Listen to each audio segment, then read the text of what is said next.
So I've been seeing a lot of people in the comments of my channel still thinking that college holds some sort of promise for helping them in their careers or in their life or whatnot. And for 90% of people, I actually disagree. And I'm going to talk about, there's only 3 majors which you should be going to college for. And if you're not one of these 3 majors, if you're part of the other 95% of the population in the world, you do not need to go to college. And I'm going to tell you a little bit of a story. This is a little bit of a rant almost of my experience. I'm 31 years old. I'll tell you my experience of what happened when I graduated college with a good degree. Stay tuned.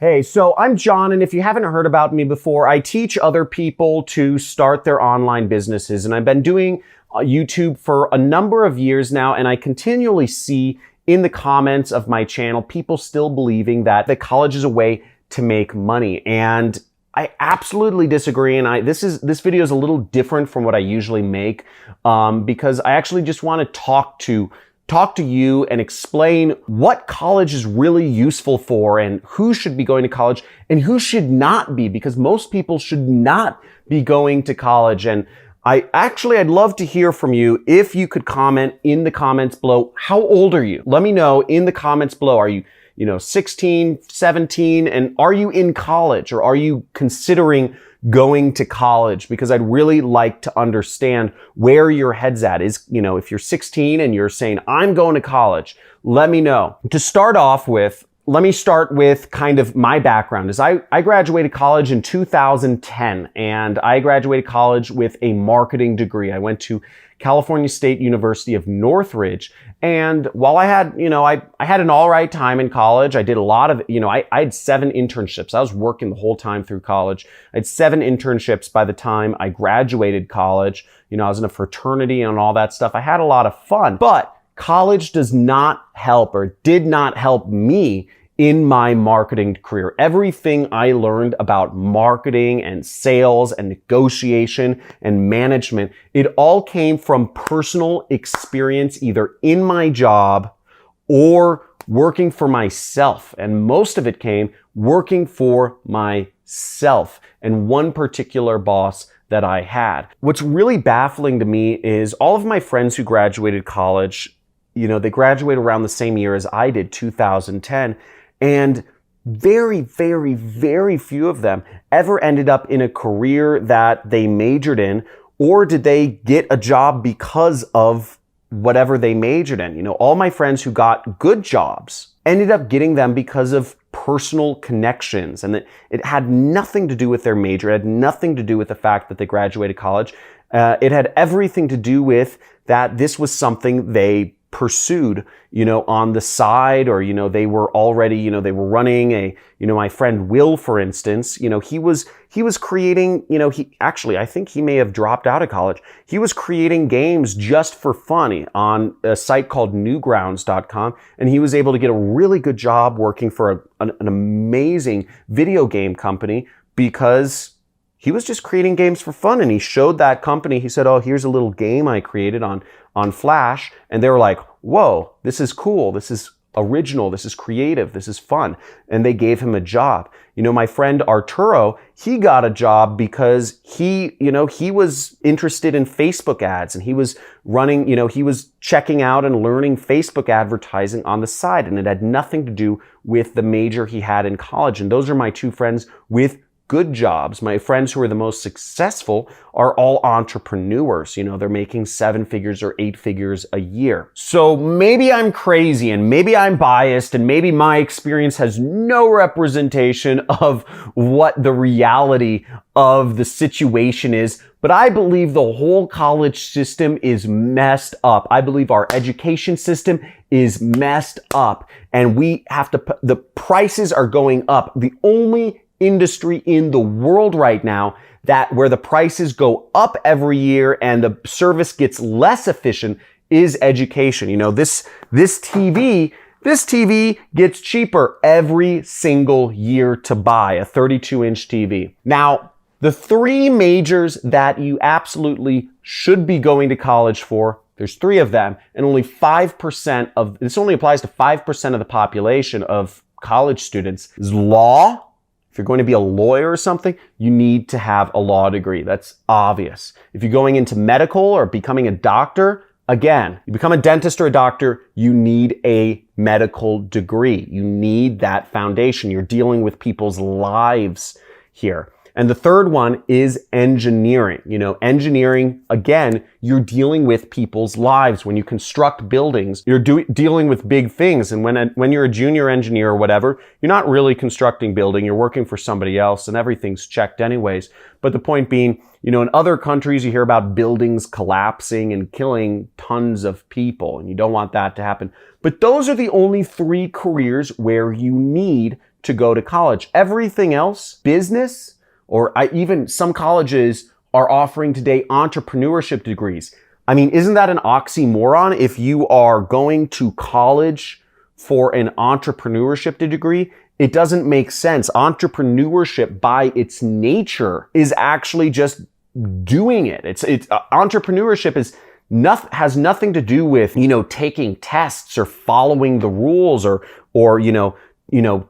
I don't know, getting A's. There's no correlation between that. In fact, most of the successful entrepreneurs are actually bad in school. You know, I was never a good student. I'm smart. I think I'm smart, but I was always a C student. And the fact of the matter is, your grades do not tell if you're going to be a good entrepreneur. In fact, to be a good entrepreneur, as this is a quote from Arnold Schwarzenegger, don't break the law. Good entrepreneurs break the rules. You know, you should never break the law. You can go to jail for that, but you break the rules. People who do well in school are good at following rules, okay? Entrepreneurs by nature are not rule followers. We are creating our own businesses. We are not fitting into another person's box. So there's no reason why, if you're going to be an entrepreneur, you should go to college. Okay, and please, if you haven't responded before, first off, if you want to learn how to be an entrepreneur, if you enjoy this content, this is a rant, this is not my usual content, please click subscribe to my channel, enable the notification bell, click a like or whatever. And if you haven't commented and let me know, how old are you and are you thinking of going to college or not? Let me know. I'd love to hear. Or if you went to college, what was your experience? Did it help you? Did it not help you? Write in the comments. I really want to hear about your experience and see what others have experienced with this same subject. Now, what I find really interesting about the education system, and I've actually studied this because I'm a teacher myself, and between you and me, you know, I teach on YouTube, as you see, you know, and I teach on Facebook and I teach other ways. And, you know, I make over $1 million a year. And I actually love teaching, but I believe that teaching in colleges is so government controlled these days. It's such a rigid curriculum and the world is changing so fast that it absolutely doesn't make sense. Teachers I was learning from were not successful and I was going to a business school. Okay. Why am I learning business from teachers who are not successful? And this was actually the story of my best friend. His name's Carlos. Actually, he has a YouTube channel. Maybe I'll have my editor's link at Carlos Cruz. He doesn't really post, but he has a few videos. And he was in Guatemala. Okay, that's where he's from. And he was going to college. And he was running an online business while he was going to college. And he was sitting in class one day and out the window, he was just kind of daydreaming because he found class really boring. He was 18 years old at the time, and the teacher's parking lot was off to his left. It was out the window to his left. And same thing, he was going to college for business, and he was looking out the window, and he was looking at all of the teacher's cars. And he's looking at them, and he was taking account of what types of cars were teachers who were teaching him business, how to be successful, were driving. Honda, Toyota, Subaru, Toyota. And he thought to himself, why am I learning business from a teacher who is driving a Subaru? Think about it, right?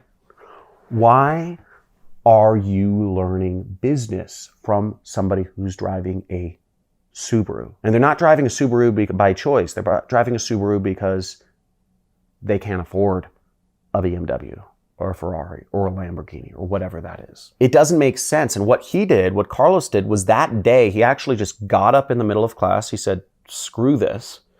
He got up in the middle of class and he just left. And he quit college that day, just in the middle of class. I mean, Carlos is a big business person now. He runs an 8-figure business out here in LA. He's my best friend. We have a lot of fun. But he took a path less taken. And, it takes a lot of self-confidence to be an entrepreneur. I'm not suggesting it for everyone. But the point being is so many students are told to learn business. You need to learn from these teachers who don't have much success in business themselves. And it just doesn't make sense. And it doesn't make sense in a lot of ways. If you want to learn these professions, if you want to learn art, go be an apprentice for an artist. Work for them for free. Just say, hey, can you pay for, clothing? And could I camp in your backyard? Whatever, but learn from somebody who's doing it, who's on the front lines every single day. That's how I learned. That's how all of my successful friends learn. I surround myself with a very high net worth of people, and they all had some sort of mentor. They learned from somebody successful. They didn't learn it in school. And I've done a lot of research on this, right?